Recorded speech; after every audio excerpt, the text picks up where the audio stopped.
no idea who that is and why I'm upset about it. Oh, what? I feel like my roots have been spread out and I'm reaching out into the past. Well, this time of year tends to bring people together, and it usually means a lot of family gatherings. Mm-hmm. So today we've partnered with Ancestry to take you on a special journey through your family history. Oh my God, I'm gonna cry. You better give me tissues. Okay, so the patrilineage of my family tree is like missing. There's a lot to my history that I don't know about. So our friends over at Ancestry were actually able to find some pictures of your ancestors that you may have never seen before. Huh, okay. Sick. Oh my goodness, I can't wait. Take a look. Who is that? This is your maternal great-great-great-grandfather, Are you kidding me? Floyd Morgan. Oh my gosh. That's probably like his Sunday best. That just straight up looks like an old photo. Like, if I didn't know that they were related to me, I would just be like, yeah, that's definitely belongs in like an old museum, like a gold rush museum. So this is your great-great-great-grandfather, George Camphouse, with his parents Wilhelm and Sophia. So great, well, it goes me, my parents, my grandparents, great. That's this guy, sixth, and then that means those are my great grandparents. Who is that? So this is your maternal great-grandfather, Conklin Sandage. Oh my goodness. This is gonna bring a lot of life and happiness to our family reunions because we talk about these names, but they're just names. We don't have photos to go with them. No idea who that is and why I'm upset about it. What do you think it is about something as simple as a photo that makes you so emotional? Because it's also something as complex as a photo. So this is a photo of your paternal great-great-grandfather, Amado Gomez. He was a farmer born in Hidalgo, Mexico in 1860. I know a lot of my family were migrant farm workers. This is crazy. Now here's the same picture, but as you'll see, it has now been altered. That is so crazy.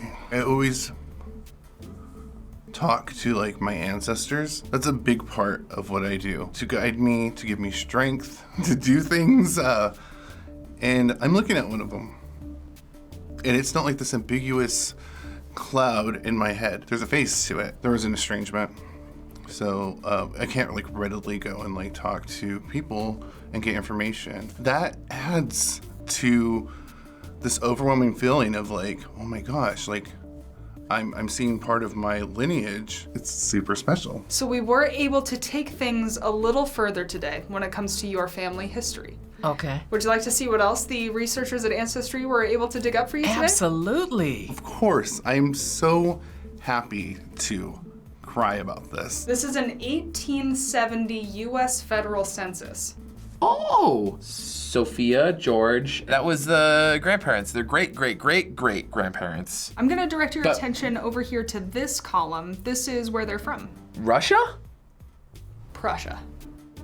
Prussia! My great-great-great-great-grandparents are Prussian in their first generation, and that means Georgie here was born in Iowa, so he's a first-generation American. It's like this puzzle piece in my head, just, you know, getting put into place. Well, it's a certificate. It's a marriage certificate in Spanish. Do you notice any names here? Oh, I see Rosario. That's my mom's father's name. And how I ended up with it is crazy. I don't even know. I looked at my birth certificate. My father is not the father that's on there, but I wanted to keep it. It was really important that I kept it. So when I got married, I made sure it was hyphenated. So this is a federal census that lists your great-grandfather, Robert Brown. This is your father's grandfather. Oh, my father's grandfather. Can you find his profession on here? Looks like school something. School teacher. Oh my goodness, my family is going to be just off the wall for me to share these facts about them. Well, now we're gonna take you a little bit deeper. Oh my God. Oh my goodness. Oh, this is the family tree. George Hardin, Kitty Moore, Caesar Brown, Sally Burnell. I don't know about them. Okay, here's something kind of nuts, right? So we have Catherine here, right? And then we skip a generation, and then Kathy Johnson, right? And then on my dad's side is Catherine Lusk, right? And then my girlfriend is named Catherine. If I have a girl, she's being named Catherine. Like, that's it. I'm feeling connected. You know what I mean? I feel like my roots have been spread out and I'm reaching out into the past. I don't know a lot of these names, and that's sad. My mom was diagnosed with cancer, and people started coming up to me out of the blue, like people I didn't know, and saying like, oh, I'm related to you in this way. And I know my mom has a lot of holes in her history, so this is really important because it's something I can share with her.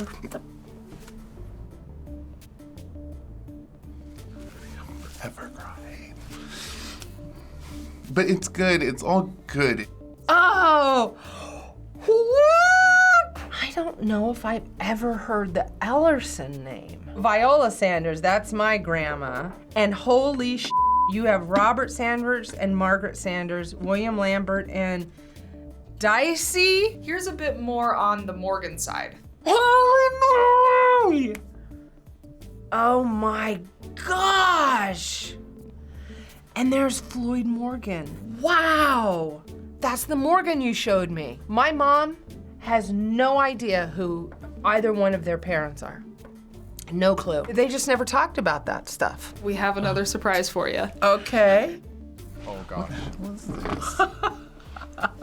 So what you're holding right now is a marriage record for your great-great-grandparents, George Hardin and Catherine Moore. Wow. So they were married in 1866 as newly emancipated people in Tennessee. Yes, my siblings are gonna be blown away. This is the 12th census of the United States. The 12th! So this is a 1900 US census that shows your great-great-grandmother, Catherine Campus, who is the daughter of George. Catherine is listed in the 1900 US census as Katie and as a servant at age 15 in the household of the Gleisner family, who were of German descent. Honestly, I feel like I'm in my own story. Like, I feel like I'm watching a movie and uncovering these plot twists over and over again. Like, wow. I, Amado Gomez, immigrated to the U.S. Of America from Nueva Laredo, Mexico, on July 1882 on the skiff. Is that how you pronounce it? A skiff? What's a skiff? It's a small boat. There's literally a line that says, he has to tell them that he's not an anarchist, which is kind of punk rock. Putting yourself in his shoes and thinking about his journey, he came here on a boat. What do you think that must have been like? Frightening and terrifying. If somebody said hey, why don't you just take the bus? I'd probably piss and moan about that. And he got on a little boat and went to a different country. It takes guts. So this is an application detailing your great-great-great-great-grandfather's service in the Revolutionary War. Holy cow. So my grandmother was born on the ranch, and in 1976, the ranch house burned down. All of these things that she probably had were gone. Gone. And so what a gift it is to be able to have copies of so many things that burned in that fire. It's just absolutely incredible. As we said earlier, this is a common topic for families during this time of year especially. So in honor of the holiday season, we're gonna send you home with the perfect gift to give today. This is my first time giving this as a gift. Today we're sending you home with an Ancestry gift membership, which is a family history 6-month subscription to build a family tree and search historical records for yourself. Along with this AncestryDNA kit to discover your origins. My mom's gonna be so delighted. I will probably give this to her for Christmas, and this will be one of her favorite Christmas presents ever. I've actually done mine. I've been desperately wanting one of my brothers to do it. So this will be like in depth too, right? So this is more than just like learning about the family tree. This is gonna learn about where I come from and what's in my DNA.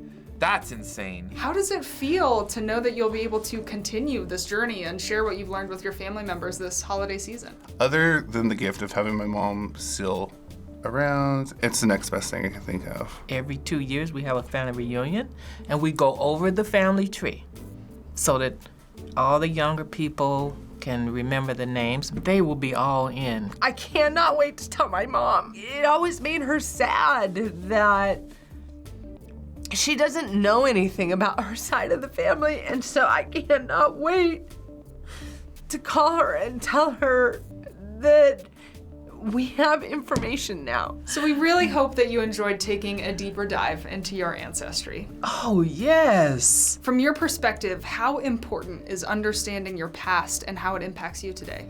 I think it's everything. If you learn from your past what to do and not to do, I mean, you're so far ahead of the game. There's the whole reason that storytelling is so part of human culture in general, and it's so that we could transfer these knowledges down generations. You discover like a door and you open it, and it's a door to a room of doors. So you have all these questions that pop up, even more than the initial question that you had.